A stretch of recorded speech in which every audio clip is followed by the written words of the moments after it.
All right, y'all. So Jack Smith's final report has officially dropped. And to sum it up in as few words as possible, Trump was cooked. Trump was cooked. There was no way out of it.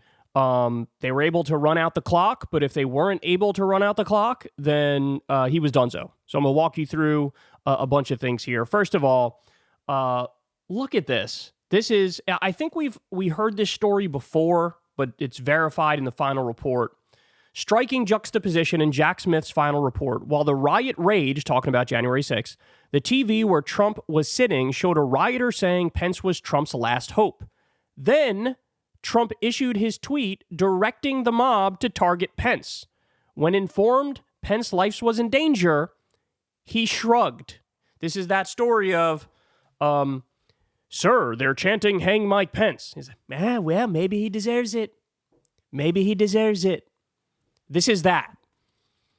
So the important thing here is both when you look at January 6th and the fake elector slates, and when you look at the classified documents case, really it was on both fronts that homie was going gonzo, right? And there's no uncertainty on this. Now, Smith even goes after the Supreme Court, which I find very interesting, by the way. He says the following. Before this case, no court had ever found that presidents are immune from criminal responsibility for their official acts, and no text in the Constitution explicitly confers such criminal immunity on the president. As set forth below, prior criminal investigations by the Department of Justice, whether conducted through special prosecutors, independent counsels, or special counsels, had examined whether presidents had violated federal criminal law through use of their official powers, and none of those investigations had regarded former presidents as immune from criminal liability for their official acts. This office proceeded from the same premise. In other words, that's like legal speak for these hoes on the Supreme Court are tripping, dog. That's what that is. That's like, because you all remember the decision. The decision was for all official and potentially official acts, the president is immune from criminal prosecution. And of course, it doesn't take a genius to realize that there's a stretch of an argument for a president doing anything as an official act, right? You could do something which is clearly outside the bounds of the law, but if the president just says, I disagree, I think that was within the bounds of the law, then okay, it's an official act, right? Because in the mind of the president, they say it's an official act, even if they feel like it's not an official act, but they pretend outwardly like what they're doing is an official act, then the Supreme Court says, you have immunity for that thing. You have immunity for that thing. And this is Jack Smith being like, holy shit, you guys are effectively destroying the rule of law in the United States of America, and you're saying our president is no longer a president, they're an emperor, overlord, god king. That's what you're doing. And so to have Jack Smith make this point, basically be like, hey, by the way, fuck the Supreme Court. They don't know what the hell they're talking about. That's a shot across the bow, dog. That's like a warning. That's a devastating warning to the rest of us. Now, I should point out on the classified documents case, remember, Trump is the luckiest son of a gun on the planet because it went in front of Aileen Cannon, who was a Trump-appointed judge. So the case going after Trump went to a judge that owes her career to Trump. And she really didn't even bother trying to hide it, how corrupted she is, how she was doing a rank favoritism for Trump. And of all the cases, that was by far and away the most slam dunk case. I mean, they had evidence as high as Mount Everest, man. They had people at Mar-a-Lago who were willing to testify, who were told, hey, move these classified documents from this area to this area. Hey, destroy the video of you doing that because this is like obstruction of justice. And if we get caught doing this, it would be very, very bad. This is all on the record. Of course, you all know he had classified documents in the ballroom at Mar-a-Lago and in a bathroom at Mar-a-Lago. We know that he went up to an Australian billionaire and was telling him nuclear secrets on the record at Mar-a-Lago. The stuff he got away with is mind-boggling. Anybody else would have gone down. If their name wasn't Donald Trump, they would have gone down. There's no ifs, ands, or buts about it. None whatsoever. He was told by the government, like, hey, man, we know you're a former president, but you are not allowed to have these documents that you have. You have to turn those documents over. They gave him so much leeway. They gave him so much time. When they ended up having to do the raid on Mar-a-Lago, it's because he wasn't complying. Or he gave some, but he didn't give all. And that's when he shifted the documents from one room to another and tried to destroy the videotape of his people doing that. I mean, this stuff, man, it's astonishing. And these weren't even, here's another important point. These weren't even like, there's different levels of classification. This wasn't even like, oh, it's like a relatively low level of classification. No, we're talking about the most secret of secret documents, the ones that need to be hidden in what's called a SCIF. So they can't even leave a protective room. And he had many of those documents. And this case just got nipped in the bud and destroyed by a hack, corrupt judge who was covering Trump's ass. So just astonishing stuff. Now, by the way, again, don't take my word for it. Here, I'll lay it out for you right here. Look at this. The Jack Smith report on Trump's 2020 election interference efforts is out.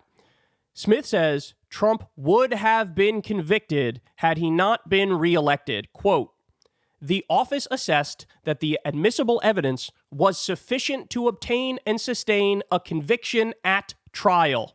In other words, if we had the time, if Merrick Garland started this process earlier, Trump's ass would be going to jail. That's what they're saying. And you know what? I believe him. And the reason I believe him is because the weakest case against Trump, namely the New York criminal case over the business filings as it pertains to the hush money payment, he lost that case. He lost the weakest case against him. We're talking here about some of the strongest cases against him. And again, this is Jack Smith saying we would be living in a very, very different timeline if Merrick Garland started the process earlier, if we had more time, if we can get a culmination to these cases before the election where he ended up winning. His ass was definitely going down. It was definitely going down. And as I walked you through before, again, all this stuff is on the record. There's so much evidence to this effect. But remember, guys, Trump was looking at charges over conspiracy to defraud the United States, conspiracy to obstruct an official proceeding, obstruction of and attempt to obstruct an official proceeding, and something called conspiracy against rights, which is basically the idea, it's this old civil rights law, which is basically this idea that you are taking away one man, one vote. You're taking that away because you're trying to override and overrule the results of a free and fair democratic election where you lost, which means you're effectively purging voters' rights. And so that's why they went after him on that one. But remember, guys, so what did we learn? What did we learn in this case? What did we learn from the initial indictment that we read and this final report? We know even the idea, because this is what Republicans fall back on, is like, well, maybe some of it was sketchy legally, but he thought he won the election. So isn't he acting in a way that is in accordance with that? And doesn't that sort of mitigate how bad and wrong it is? Because he thought he won. So by that logic, he's just doing the thing that he thinks is right and exhausting every avenue. This is the argument that you hear from MAGA. That is 100%, without a doubt, false. In other words, Trump definitely knew he lost. He knew he lost, and he admitted on many occasions that he lost. In fact, Trump acknowledged to one of his co-conspirators, co-conspirator 3, that the rigged election claims were, quote, crazy.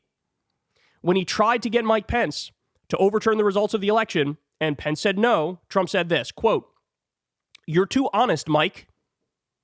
Implying, yeah, you're telling the truth by acknowledging I lost. I'm lying, but I'm saying you should lie with me. You're being too honest. Trump worked with co-conspirator 4 to open sham election crime investigations. They forced the Justice Department to send letters to the states fraudulently saying that they identified significant concerns that may have impacted the outcome of the election. Here's a quote from the indictment. On January 6th, as violence ensued, the defendant and co-conspirators exploited the disruption by redoubling efforts and trying to convince members of Congress to further delay certification based on false claims. So in other words, what he's saying there is, even after you had the violence during the violence and after the violence on January 6th, when the official proceeding was already obstructed, you still had Trump and his staffers on the phone with politicians saying, please don't certify the election for Joe Biden. You could not get a more open and shut case, bro. You could not get a more open and shut case. They also go on to explain that one of the co-conspirators had a memo about the fake electors, and he called it the fraudulent elector memo and fraudulent elector instructions.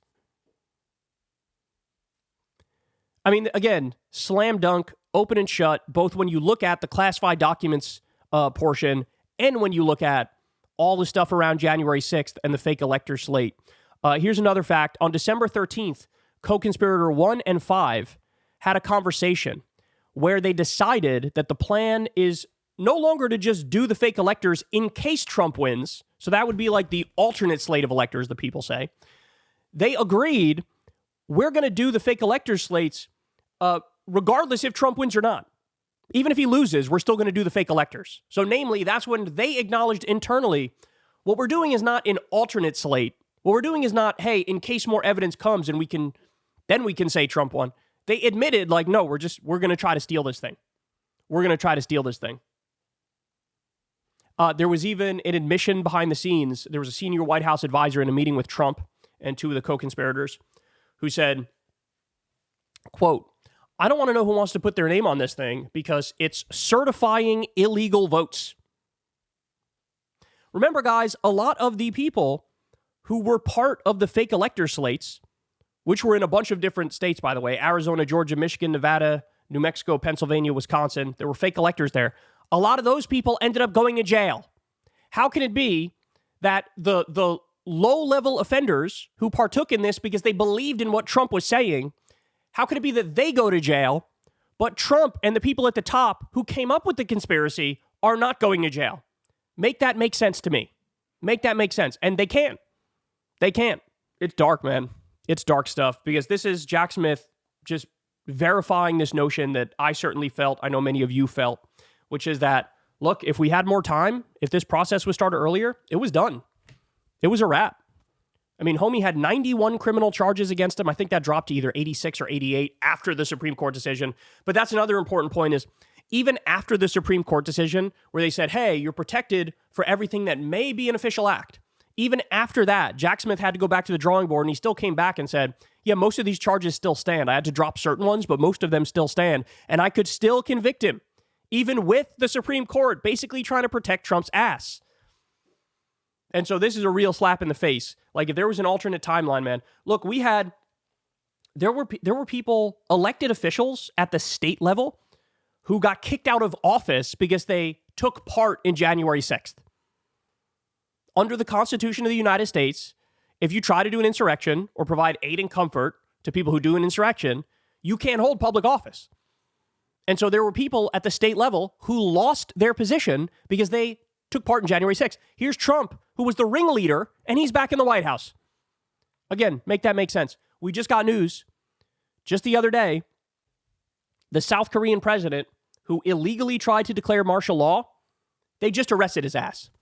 They had released the warrant for his arrest like a week or two back. We covered that at the time. Now they actually just arrested him. Look at what happened in Brazil. Bolsonaro banned for running for office for an extended period of time. Why? Because they had their own version of January 6th. They had their own attempted insurrection. Why is it every other country, if there's attempted insurrection or coup, there are consequences. There is justice. But in this country, the guy's back in the fucking White House. He's back in the White House. And now everybody has to pretend like, oh, no, he didn't do anything wrong. You go read the report. You go read the report. Also, I recommend reading the initial indictment that came out. I remember going through that whole indictment when it first came out, reading through it and going, holy shit, the amount of evidence that there is. They have an ironclad case to bring this man down, to make it so he goes to prison. Not only will he not win the election, he'll end up going to prison. But Merrick Garland started the process too late now, didn't he? Democrats dragged their feet too much now, didn't they? And here we are. And now we have to deal with a literal insurrectionist, coup plotter, being in the White House again. And you want to hear something scary? Trump is on pace to raise $500 million since he won the election. Why? He can't even run again. Why are there, oligarchs and billionaires and corporations throwing money at him? Well, it's either pay to play corruption, right? They want favors, so they're giving him a lot of money, or there's this understanding that they're probably going to try to change the Constitution to make it so he can run again, right? Oh, wow, what a surprise. The guy who tried to do a coup, it turns out he might not be that interested in a two-term limit and will probably try to change that. And we have to fucking deal with it. And Jack Smith, by the way, final point, Jack Smith is a fucking badass because at the same time that everybody else is bending the knee to Trump, cucking themselves to MAGA, even, what's his face, Judge Merchant in New York, you know, he wished Trump Godspeed at the end of the sentencing in New York where he basically did unconditional discharge. No punishment for you, sir, because you won the election. Even he sort of softened it and was effectively saying like, hey, Godspeed, I wish you well in your second term. Jack Smith, this is Jack Smith going out like this. This is Jack Smith saying, bitch, you're a criminal. You know you're a criminal. We know what you tried to do.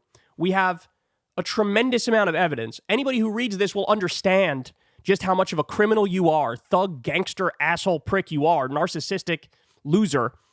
They'll all know it, and I want this to be here on the record. And what he's doing is he's rolling the dice, basically saying, yeah, you want to come after me? You want to politically persecute me?